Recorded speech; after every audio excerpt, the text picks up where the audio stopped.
Cristo, la ciudad de refugio. Y aquí en su copia dice Números 33. Quiero que me acompañen a Números 35, creo que es la parte más relevante con este tema. Y es un tema que a mí me hace pensar mucho. Números capítulo 35. Amén.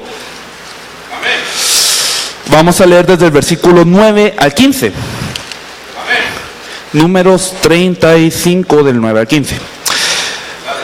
Ok, dice: habló Jehová a Moisés diciendo: habla a los hijos de Israel y diles: cuando hayáis pasado al otro lado del Jordán, a la tierra de Canaán, os señalaréis ciudades de refugio tendréis, donde huya el homicida que hiriere a alguno de muerte sin intención, y os serán aquellas ciudades para refugiarse del vengador, y no morirá el homicida hasta que entre en juicio delante de la congregación de las ciudades, pues tendréis 6 ciudades de refugio, 3 ciudades daréis a este lado del Jordán, y 3 ciudades daréis en la tierra de Canaán, las cuales serán ciudades de refugio. Estas 6 ciudades serán de refugio para los hijos de Israel y para el extranjero, y el que mora entre ellos, para que huya allá cualquiera que hiriere de muerte a otro sin intención. Y esto es algo muy curioso, porque nosotros vemos que estas ciudades de refugio son lo primero que Dios manda a construir al pueblo de Israel, ya que están entrando a la tierra de Canaán. Lo primero que Dios les dice es: háganse ciudades de refugio. Y es algo muy curioso, porque ellos no habían entrado todavía y ya se estaban repartiendo la tierra. Esto es porque ellos tenían una seguridad de que Dios les iba a dar esta tierra como era prometido. Si nosotros vemos en el inciso B, también nos dice esto, de que esta tierra empieza a ser repartida. En Números capítulo 33, versículo 50, lo leemos. En Números 33, 50 dice: y habló Jehová a Moisés en los campos de Moab junto al Jordán frente a Jericó.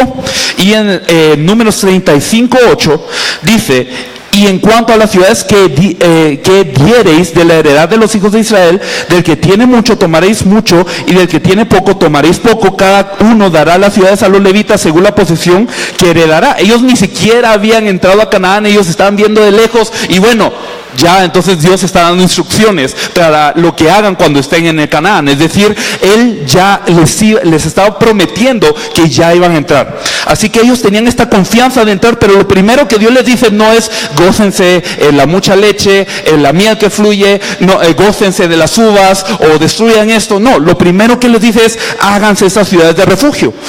Y estas ciudades de refugio son muy interesantes porque de esto habla el punto 1, pero se los voy a explicar solo así. Nos dice que estas ciudades de refugio son para el pecador involuntario, y especialmente el que haya dado muerte a otra persona sin que lo haya querido. ¿Y cómo puede ser esto? Entendemos que la Biblia pone un ejemplo de un leñador que anda talando un árbol, y este leñador está talando el árbol y de repente el filo del hacha sale volando, se desprende del mango, y entonces lo que ocurre es que sale volando y golpea a una persona inocente. Y la ley de Israel, por institución de Dios, ¿cuál era? Ojo por ojo, diente por diente, muerte por muerte.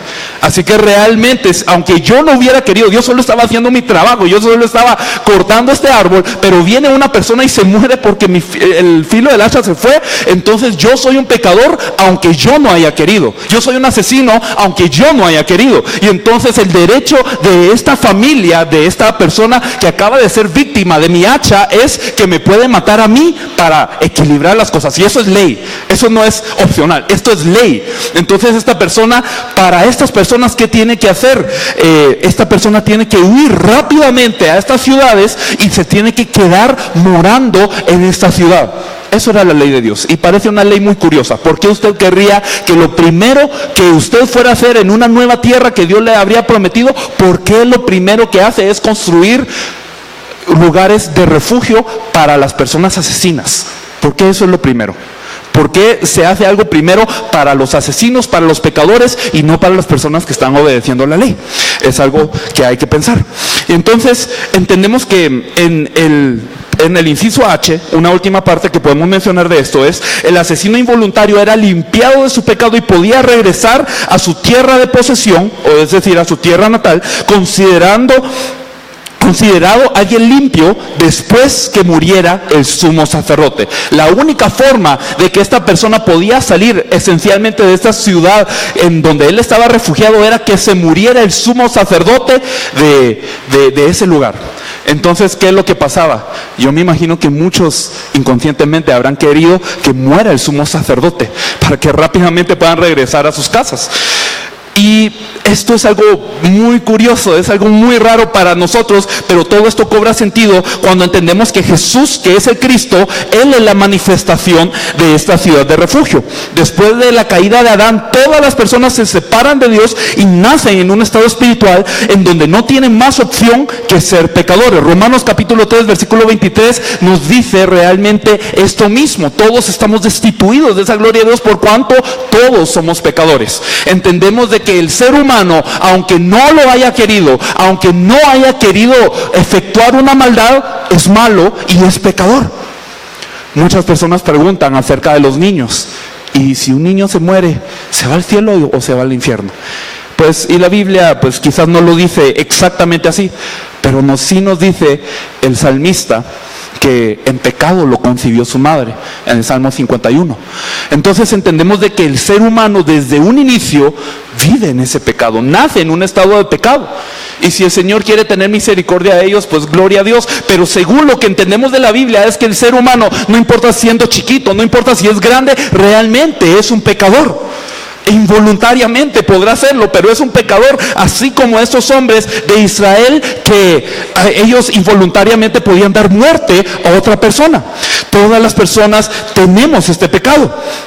Entonces nosotros entendemos de que necesitamos nosotros también ser refugiados, porque si no viene una muerte eterna a nosotros por la paga de ese pecado.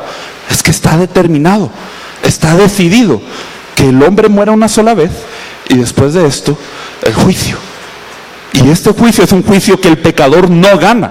El pecador nunca se va a poder librar de ese juicio porque es muerte por muerte.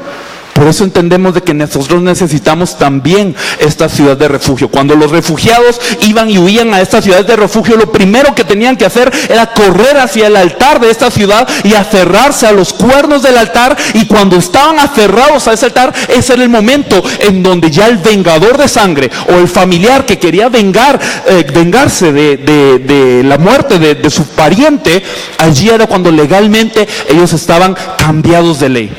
Ellos en ese momento era cuando eran libres de ese pecado de muerte. Nosotros de esa misma manera, en el momento en el que nosotros nos aferramos a la obra redentora y salvífica del Cristo, que es Jesús, entonces nosotros somos libres de esa muerte. Por eso es que nos dice en la parte siguiente, la sangre de Jesucristo es una sangre de redención no solo para el judío, sino para toda la humanidad.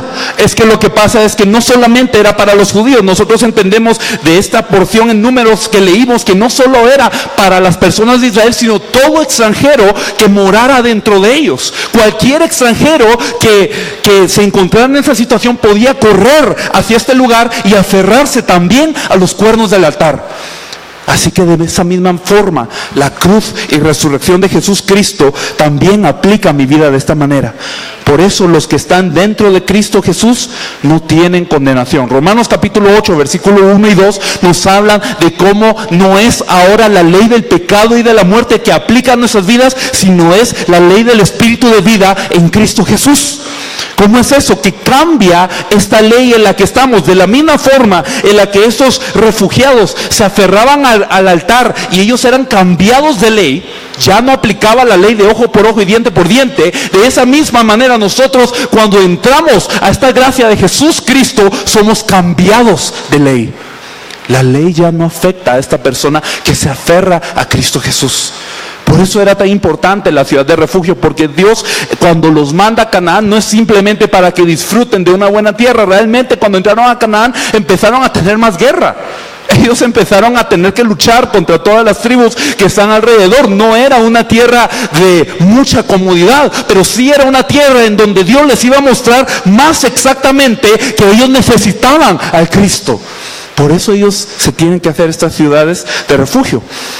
Jesucristo, el eterno y verdadero sumo sacerdote, murió en la cruz y solucionó todo el pecado de una vez, eternamente y perfectamente. En el versículo, el inciso F. Entendemos entonces que cuando estos refugiados en la ciudad de refugio querían regresar a su tierra, cuando ellos querían salir de este lugar y ser considerados limpios de pecado, tenía que pasar una cosa: tenía que morirse el sumo sacerdote. Y al morir el sumo sacerdote, quedaban libres. En nuestro caso también, cuando nuestro sumo sacerdote muere en esa cruz, es desgarrado en esa cruz, por esa muerte nosotros tenemos la libertad perfecta y podemos regresar ahora a nuestra morada celestial. Esa es la gracia de Dios que nos muestra a través de la ciudad de refugio. Pero algo importante de esa ciudad de refugio era que no era para que las personas tenían que lo tenían que saber solo porque sí. Las personas de Israel no solamente tenían que saber de las ciudades de refugio porque sí, sino que tenían que también anunciar acerca de estas ciudades de refugio. Si vemos el punto 3, en el inciso A dice: ordenó que se preparara el camino para que todos los homicidas en la tierra de Canaán pudieran entrar rápidamente a las ciudades de refugio. Y quiero que leamos por favor esta porción en Deuteronomio capítulo 19, versículo 3. Deuteronomio 19:3 dice: arreglarás los caminos y dividirás en 3 partes la tierra que Jehová tu Dios te dará en heredad, y será para que todo homicida huya allí. Eso era un estatuto de Dios. No era para que el asesino llegara como pudiera. No era como que, bueno, él fue asesino, a ver que se vaya como pueda. No. Era un estatuto de Dios que se le decía a todos los israelitas. Era como algo, ellos hacían esto todos los años. Todos los años ellos tenían que mandar a los hombres capaces a arreglar los caminos. Así como a nosotros no nos gusta que las carreteras estén descompuestas, pues para Dios era importante esto, que rápidamente pudiera llegar el asesino involuntario a la ciudad de refugio. Y estos caminos no eran caminos de una persona, eran de muchos metros de ancho. Como 13 metros de ancho, según lo que he podido leer en otra parte. Entonces era un camino anchísimo que se tenía que arreglar todos los años por ley de Dios para que rápidamente se pudiera llegar a esta ciudad de refugio. 14 metros de ancho, dice aquí. 14 metros de ancho, por lo que eran grandes caminos. Todas las personas de Israel se movían una vez al año para reparar estos caminos por orden de Dios. El pecado más grande del pueblo de Dios es el acto de cerrar las puertas para la salvación de los demás, a pesar de tener las llaves de la salvación. Y aquí nosotros vemos un pasaje que en Mateo 23 que nos habla acerca de cómo el pueblo de Israel había perdido este pacto también. No solamente había perdido el significado de las ciudades de refugio, acerca de ese sumo sacerdote que moriría por el pecado del pecador involuntario, sino que también ellos se negaron a poder presentar estas llaves, se negaron a poder presentar el camino. Aún ellos teniendo algún concepto de ellos, habían perdido esa esencia, habían perdido realmente este pacto. Por eso es que Jesús critica a los judíos y les dice: realmente ustedes recorren cielo y tierra y mar y todo para hacerse un prosélito, y una vez que lo han conseguido lo hacen 2 veces más hijo del infierno. Ustedes son los que tienen las llaves y ni entran ustedes mismos y no dejan a los demás entrar. Pero esto puede ser no solo los judíos. Hoy podríamos ser nosotros también, teniendo nosotros la llave para realmente tener esa expiación perfecta del pecado. Y no salimos a anunciar, no preparamos los caminos, no ponemos los rótulos. No solamente era de poder anunciar un camino, sino habían rótulos que indicaban: aquí está la ciudad de refugio más cerca. Y nosotros también tenemos esta comisión de la misma manera. El pecado más grande del cristiano, en el inciso B, la parte 3, el pecado más grande del cristiano es no conocer el evangelio bien y no anunciar el evangelio a las personas. Incluso predicamos un evangelio falso que no es evangelio. Más allá de no anunciar, más allá de quedarnos paralizados, hay mucha gente que anuncia cosas diferentes a lo que Dios realmente desea. Cuando el Señor nos da el púlpito, cuando el Señor nos da la oportunidad de compartir, tenemos que asegurarnos de que sea la instrucción clara, de que sea la instrucción correcta, para que las demás personas puedan llegar a este lugar de refugio. Pero hoy muchas personas no se preocupan de eso. Muchas veces se predica por emoción o por opinión, pero el Señor nos está diciendo a través de esta lección de la ciudad de refugio que cuando nosotros indiquemos y preparemos el camino para el Señor, tiene que ser de manera correcta.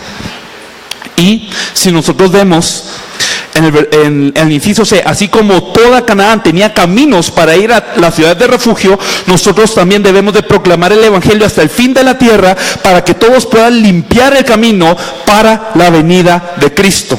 Esto es en esencia el resto de los puntos, es que no solamente estamos preparando un camino para la salvación de las almas, es muy importante que quede todo listo para la salvación de estas almas, pero también entendemos que el Señor es paciente para con nosotros y no quiere que uno se pierda, sino que todos procedan al arrepentimiento.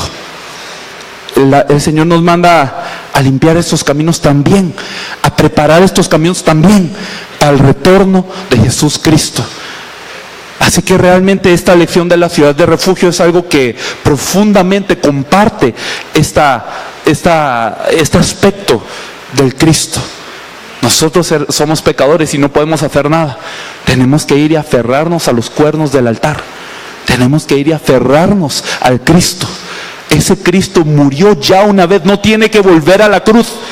Ya murió una vez para que nosotros quedemos completamente libres y podamos retornar a nuestro lugar de origen, que es el cielo. Amén. Vamos a ver la siguiente lección.